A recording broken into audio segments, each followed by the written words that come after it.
સાહેબ આ અત્યારે શું સમસ્યા આપણી સ્કૂલ પાસે થઈ રહી છે? આ સ્કૂલ પાસે જુઓ કે ખરેખર અમે 2 વાર રજિસ્ટ્રેડીથી R&D વિભાગ, મામલતદાર સાહેબ, કલેક્ટર સાહેબશ્રીને અમે રજિસ્ટ્રેડીથી અરજી આપેલ છે. આજ દિન સુધી કોઈ અમને પૂછવા પણ નહીં આવ્યું કે ખરેખર આ વાહનોની સ્પીડ એટલી બધી છે કે ખરેખર અકસ્માત થવાનો ભય રહે, પૂરેપૂરો સંભવ રહે.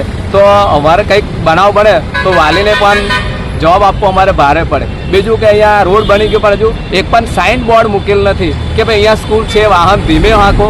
અને તમે જોઈ શકો છો કે વાહન એટલા સ્પીડમાં જાય છે કે ખરેખર અકસ્માત, પહેલાં 1-2 બનાવો અહીંયા અકસ્માત થયેલા છે. એટલે બાળકોને હિતમાં ખરેખર 2 બમ્પ મૂકે તો અમારી એક તંત્ર પાસે એવી માગણી છે કે 2 બમ્પ મૂકી આપે.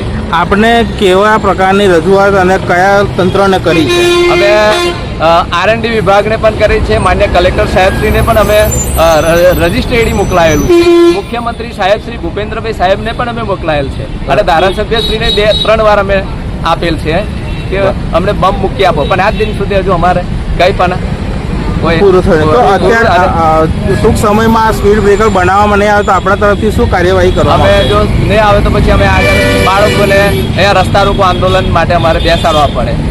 આંદોલન? હા, થેન્ક યુ.